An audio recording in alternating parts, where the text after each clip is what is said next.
कई बार कुछ लोग अनजाने में कुछ ऐसी जगहों को खरीद लेते हैं या वहां पर रहने चले जाते हैं जहां जाना इंसानों के लिए वर्जित माना जाता है। कुछ स्थान अपने आप में इतने रहस्यमय होते हैं कि वहां की कहानियां सुनकर खौफ आ जाता है। भूत, आत्माएं, असल में ये होते क्या हैं? क्या किसी का बीता हुआ कल इतना डरावना और रहस्यमय हो सकता है कि वह वर्तमान को भी प्रभावित कर दे? अजय और विवेक एक सुनसान जगह पर बैठे बातें कर रहे थे। अजय ने सवाल किया, यार तुम कहना क्या चाहते हो? विवेक ने एक गहरी सांस लेते हुए कहा, मेरे बचपन का सबसे प्यारा दोस्त था विजय।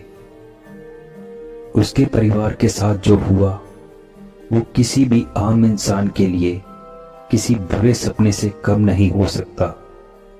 मैं आज तक उस बात को भूल नहीं पाया हूं।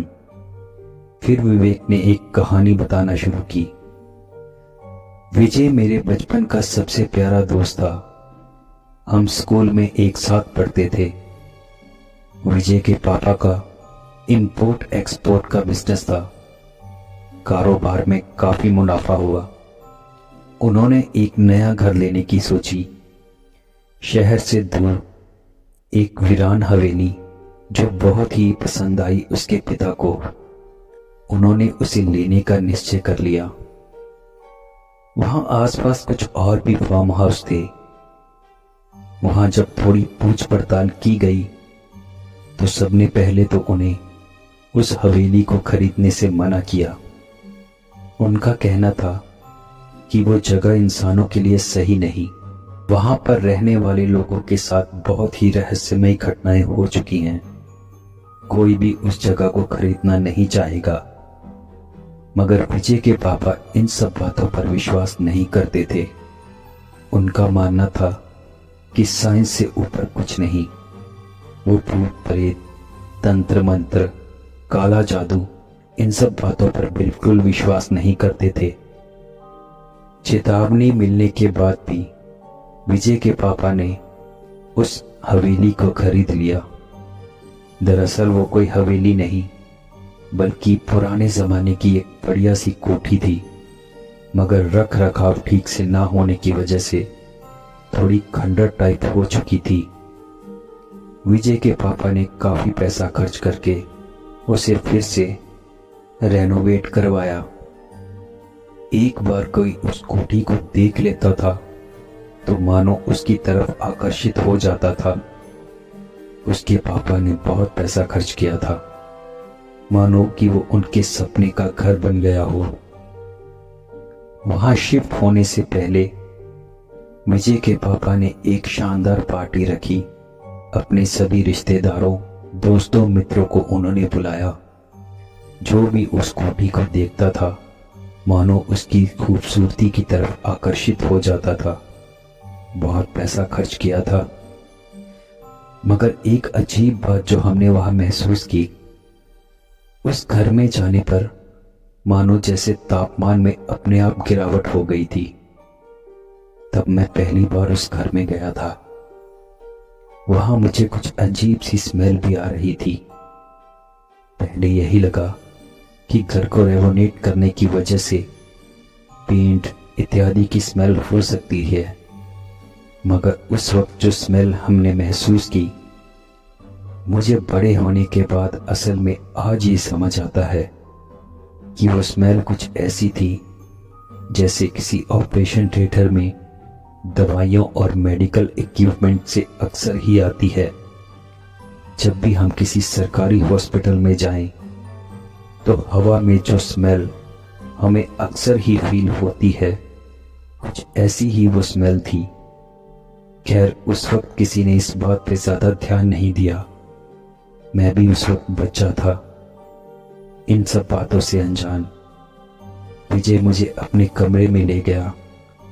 उसका कमरा बहुत ही बढ़िया डेकोरेट किया हुआ था। उसके मनपसंद खिलौने, पलंग, उसकी किताबें, सब कुछ बहुत ही मनमोहक था। मगर अजीब सी एक महक की वजह से मुझे ऐसे लग रहा था जैसे मेरा वहां दम घुट रहा हो। कुछ तो अलौकिक था वहां जो हम वहां समझ नहीं पाए। पार्टी खत्म होने के बाद हम अपने घर आ गए। विजय की फैमिली के नई हवेली में शिफ्ट होने के बाद शुरुआत में सब कुछ सामान्य लग रहा था, लेकिन कुछ ही दिनों में अजीब घटनाएं होने लगी। उनके घर में हर जगह अजीबोगरीब आवाजें गूंजती। रात को उन्हें छोटे बच्चों के रोने की किलकारियां अक्सर ही सुनाई देती। जब भी वो उठकर बाहर जाकर कहीं देखते तब कुछ भी नजर नहीं आता, मगर वो आवाजें लगातार आती। हवेली में हर जगह छोटे छोटे मांस के टुकड़े यहां वहां पड़े मिलते, कभी गार्डन में, कभी छत पर, और उन टुकड़ों में से अक्सर गंदी बदबू आती जो पूरे घर में फैल जाती। विजय की मम्मी इस बात से बहुत परेशान थी।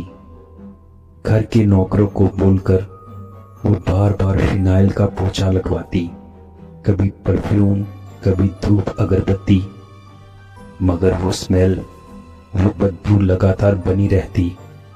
वो इस बात से काफी परेशान हो चुकी थी। यह खबर उन्होंने विजय के पापा को फोन पर भी दी, जो उन दिनों बिजनेस की वजह से आउट ऑफ स्टेट थे। विजय के पापा का कहना था, तुम किन बेकार की बातों में पड़ी हो? अरे नया घर है, कोई स्मेल हो सकती है, दोबारा किसी को बुलाकर साफ सफाई करवा लो, कोई बढ़िया फिनाइल वगैरह इस्तेमाल कर लो। क्या छोटी छोटी बातों की वजह से बार बार मुझे परेशान कर रही हो? अब दोबारा फोन मत करना, जो भी होगा मैं वहां आकर देखता हूं।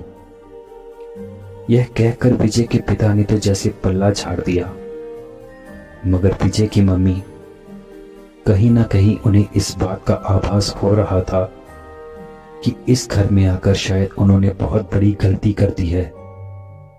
घर के नौकर बार बार सफाई करके परेशान हो जाते। वो अजीब से टुकड़े बहुत ही बदबू मारते।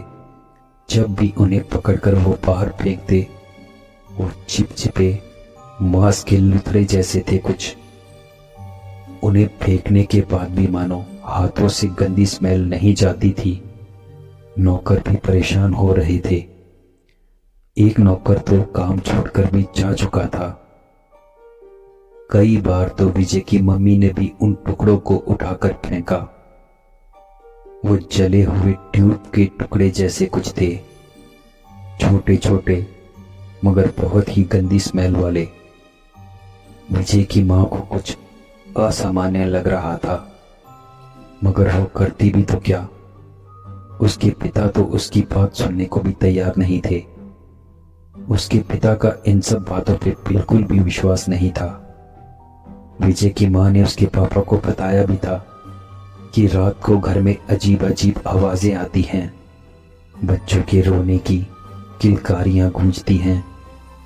कई बार गार्डन में कुछ छोटी अजीब सी आकृतियां दिखती हैं, जैसे कोई छोटी छोटी बच्चियां हों, आंगन में, गार्डन में कुछ ढूंढ रही हों। उसके पिता मां को डांट कर चुप करवा दिया। विजय की मां ने परेशान होकर यह बात मेरे मम्मी को फोन करके भी बताई। तब मेरी मां ने भी यह बात कही कि जब हम उनके घर पे आए थे तो उन्हें भी कुछ अजीब सा महसूस हुआ था, कुछ गंदी सी स्मेल। पर तब उन्हें लगा कि नया घर होने की वजह से ये सब कुछ हो सकता है, मगर वहां हवा में कुछ अजीब सी सड़न थी, कुछ ऐसा कि जैसे यहां बहुत कुछ भयानक हुआ हो। लेकिन उस वक्त उन्होंने विजय की मम्मी को यह बात नहीं कही थी। कहीं उन्हें ऐसा ना लगता कि उनका नया आलीशान घर देख के किसी को जलन हो रही हो। वो बेहद बदबूदार चिपचिपे किसी जली हुई टायर के ट्यूब के टुकड़े जैसे हाथों से चिपक जाते। जब भी वे उन्हें बाहर फेंक कर अपने हाथ धोते तो ऐसे लगता जैसे कोई मांस का लुकड़ा उन्होंने अभी अभी फेंका हो। वो जब भी उन टुकड़ों को जितना ज्यादा घर से बाहर फेंकते, उतना ही वो फिर से घर के किसी न किसी कोने में उन्हें पड़े मिलते। धीरे धीरे विजय की मां को रात में छाइयां दिखने लगी। कभी कोई घूंघट डाले हो औरत सीढ़ियों पर बैठी दिखती, रोती गिड़गिड़ाती, अजीब सी डरावनी आवाज। कभी कुछ बच्चियां गार्डन में झूला झूलती नजर आती। जब भी वो पास जाकर देखती, वहां कुछ नहीं होता। एक रात जब पूरी हवेली में सन्नाटा पसरा था, अचानक रसोई से बर्तन गिरने की आवाज आई। जब विजय की मां ने जाकर देखा तो उन्होंने देखा कि गैस अपने आप जल रही थी और एक साया जैसा ही उसके पास आया, गैस बुझ गई। इन घर का नौकर ग्राउंड फ्लोर पर बने एक बाथरूम को साफ करने के लिए गया, जिसका दरवाजा काफी जाम लग रहा था। जब उसने उस दरवाजे को खोला तो उसके होश उड़ गए। टॉयलेट सीट से वही गंदे चिपचिपे मांस के टुकड़े बाहर निकल रहे थे और वहां से एक भयंकर दुर्गंध आ रही थी। साथ ही बच्चों के रोने और भागने की आवाजें भी आने लगी। डर के मारे नौकर हवेली से भाग गया। कहते हैं उस नौकर ने अपना मानसिक संतुलन खो दिया था। उसके बाद वो कभी भी नहीं दिखा। इन सब घटनाओं के बाद तो विजय की मां पूरी तरह से बेचैन रहने लगी थी। विजय भी अब बहुत गुमसुम रहता था। उसका कहना था कि उसे अपने घर में रात को बहुत डर लगता है। कभी उसकी खिड़की पर तो कभी गार्डन में उसे कुछ बच्चियों की आकृतियां दिखती हैं जो उसे अपनी ओर आने का इशारा कर रही होती हैं। वो डर के मारे सो जाता है, मगर वो भी ये बात किसी और से शेयर नहीं कर पा रहा था। मेरा खास दोस्त होने की वजह से उसने ये सारी बात मुझसे शेयर की थी। ये कि मां का दवा दारू करने के बाद जब डॉक्टर अंकल जाने लगे तो उन्हें हवेली के आंगन में वही गंदे मांस के टुकड़े दिखाई दिए। विजय की मां ने कहा, पता नहीं भाई साहब, ये क्या मुसीबत है। इसको जितना हम घर से साफ करके बाहर फेंकते हैं, ये उतना ही हमें घर में फिर से पड़ा मिलती है। डॉक्टर अंकल ने उस टुकड़े को हाथ में कर देखा तो उसे देख वो दंग रह गई। फिर जो बात डॉक्टर अंकल ने विजय की मां को बताई, सुन तो विजय की मां की भी होश उड़ गए। डॉक्टर अंकल ने कहा, देखिए बहन जी, ये कोई ट्यूब या मांस का टुकड़ा नहीं, यह तो किसी बच्चे के गर्भनाल का हिस्सा लगता है। इस जगह पर पहले जरूर कुछ भयानक हुआ होगा। चूंकि गर्भनाल का टुकड़ा, यह बात सुनकर तो विजय की मां के मानो पैरों तले जमीन ही खिसक गई। अब इस रहस्य से पर्दा उठाने की कोशिश की गई तो पता चला कि यह हवेली बेहद सस्ते में उन्हें इसलिए मिल गई थी क्योंकि यह वर्षों पहले यहाँ एक अवैध अबॉर्शन सेंटर चलता था, जहां नवजात बच्चियों की निर्ममता से हत्या कर दी जाती थी। ना जाने कितनी बच्चियों को जन्म से पहले और ना जाने कितनी बच्चियों को जन्म के बाद यहीं पर दफना दिया गया होगा मारकर।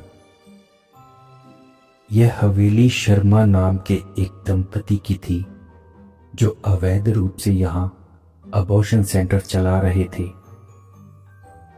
चंद पैसों के लालच की खातर उन दरिंदों ने ना जाने कितनी बच्चियों का यहां कत्ल कर दिया। लेकिन कहते हैं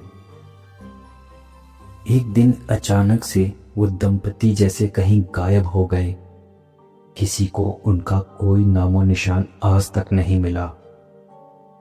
उनके दूर के रिश्तेदारों ने इस हवेली में आकर रहने की कोशिश भी की, मगर कहते हैं वो भी इस हवेली में टिक नहीं पाए। इसीलिए औने पौने दामों पर इस हवेली को बेचकर वो निकल गए। यह हवेली उन मासूम आत्माओं की चीखों और पीड़ों को अपने अंदर समेटे हुई थी।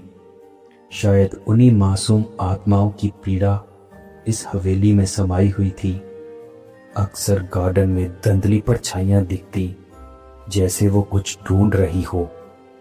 वो कुछ और नहीं, उन्हीं मासूम बच्चियों की आत्माएं थी, जिन्हें इसी हवेली के इस गार्डन में उन्होंने दफना दिया था। और उस बाथरूम के फ्लश में न जाने कितने ही अजन्मे बच्चों के अवशेष उन्होंने फ्लश कर दिए थे। विजय की मां ने यह सारी बात विजय के पिता को फोन पर बताई। यह सब सुनने के बाद भी विजय के पिता ने बस यही कहा, मैं जल्दी ही अपना बिजनेस टूर खत्म करके वापस लौटूंगा, उसके बाद सोचते हैं इस हवेली का क्या करना है। लेकिन विजय के पिता अपने घर लौट पाते। एक दिन विजय के कुछ दोस्त उसके घर आए थे। विजय अपने दोस्तों के साथ गार्डन में ही खेल रहा था। खेलते खेलते उसे वॉशरूम जाने की जरूरत लगी, तो वो ग्राउंड फ्लोर पर बने उसी बाथरूम में चला गया। जब काफी देर तक वह बाहर नहीं आया तो दरवाजा तोड़ा गया, लेकिन वहां कोई नहीं था। वह रहस्यमय तरीके से जैसे गायब हो गया था। पर उस बाथरूम से बाहर जाने का और कोई रास्ता नहीं था। खिड़की थी जिस पे लोहे की जाली लगी हुई थी और वो काफी ऊंची थी। विजय का उस तक पहुंचना नामुमकिन था। पुलिस ने उस पूरी हवेली और आसपास के इलाके को छान मारा, मगर आज तक विजय का कोई सुराग नहीं लगा। शायद विजय को उन आत्माओं ने अपनी दुनिया में ले जाने का निश्चय बहुत पहले ही कर लिया था और वो इस काम में सफल भी हो गई। कुछ दिनों बाद हवेली के तहखाने से कुछ बच्चों की हंसी की आवाज आने लगी। जब विजय के पिता वहां गए तो उन्होंने देखा कि उनका बेटा वहीं बैठकर मुस्कुरा रहा था, लेकिन उसकी आंखें सफेद पड़ चुकी थी और उसकी आवाज में कोई और ही बात कर रहा था। तुमने हमें नहीं बचाया, अब तुम्हारी बारी। विजय के पिता ये देख बुरी तरह से डर गए और वहां से भाग गए। विजय के जाने के गम में उसकी मां बहुत ही ज्यादा बीमार रहने लगी और एक दिन वह भी इस दुनिया को छोड़कर चली गई। उसके पिता को जीवन भर यह पश्चाताप रहा कि काश उन्होंने अपनी पत्नी की बात को हल्के में ना लिया होता। काश वे समय रहते चेत जाते और इस हवेली में आने का फैसला ना करते। यह जगह अपने सीने में ना जाने कितने रहस्य दफन किए बैठी थी, जो वक्त आने पर उजागर होते ही गए। क्या भूत होते हैं? क्या बीता हुआ कल की भयावहता वर्तमान को निकल सकती है? विजय के परिवार के साथ जो हुआ वह इस सवाल का जवाब खुद ही दे रहा था। विवेक ने एक गहरी सांस लेते हुए अपनी कहानी खत्म की। अजय उसे शून्य में ताक रहा था।